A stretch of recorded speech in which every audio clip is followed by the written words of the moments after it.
Ram Pothineni and puri Jagannadh combination లో వస్తున్న double spot movie అయితే ఈ రోజు అయితే రిలీజ్ అయింది భయ్య. ఆ మూవీ రివ్యూ అంటూ ఇప్పుడు చూసుకుందాం.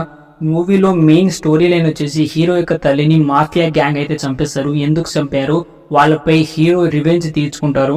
ఆ రివెంజ్ స్టోరీయే మెయిన్ స్టోరీ భయ్య మూవీలో.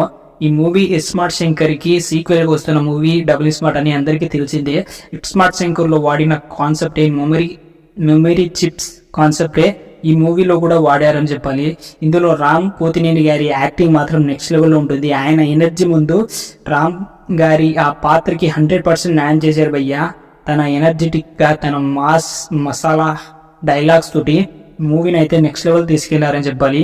ఇందులో డాన్స్ మ్యూజిక్ అయితే చాలా బాగుంటాయి భయ్య. కావ్య అండ్ రామ్ పోతినేని మధ్యలో ఉండే ఒక సాంగ్ అయితే నెక్స్ట్ లెవెల్లో ఉంటుంది. అండ్ ఇందులో విలన్ గా నటించిన సంజయ్ దత్ గారి యాక్టింగ్ మాత్రం ఇరగదీశాడని చెప్పాలి భయ్య. విలనిజం ని మూవీలో ఒక నెక్స్ట్ లెవెల్ కి తీసుకెళ్లారు. మూవీలో క్లైమాక్స్ అయితే చాలా బాగుంటుంది.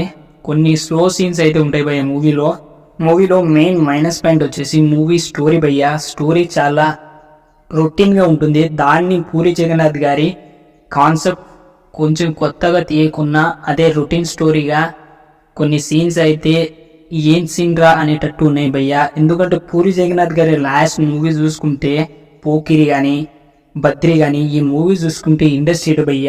ఈడియట్, టెంపర్ ఇలాంటి మూవీస్ తీసిన పూరి గారు ఇప్పుడు ఏమైందో తెలియదు కానీ ఇలాంటి రొటీన్ సినిమాలు స్క్రీన్ ప్లే కానీ ఆయన స్క్రిప్ట్ రైటింగ్ చాలా టైం తీసుకుంటారని అందరు చెప్పేవాళ్ళు కాదు. చాలా తక్కువ టైంలోనే మూవీ తీస్తారు. అయినా ఇండస్ట్రీ హిట్ కొట్టే సత్తా ఉన్న క్యారెక్టర్ డిజైన్ చేసే పూరి జగన్నాథ్ గారు ఇలాంటి స్టోరీస్ డిజైన్ చేశారు. బట్ సీక్వెల్ మూవీ కాబట్టి కొంచెం ఎక్కువనే చేసేది ఉండేది. బట్ పూరి గారి స్క్రీన్ ప్లే అయితే ఈ మూవీలో ఎక్కువగా పండలేదని చెప్పాలి. అందుకే ఈ మూవీ పెద్దగా సక్సెస్ కాకపోవచ్చు అనుకుంటున్నాను. మీరేమనుకుంటున్నారు కామెంట్ చేయండి ప్లీజ్. ఛానల్ని సబ్స్క్రైబ్ చేసుకోండి. మూవీ వెళ్ళి చూడొచ్చు ఒకసారి, పర్వాలేదు.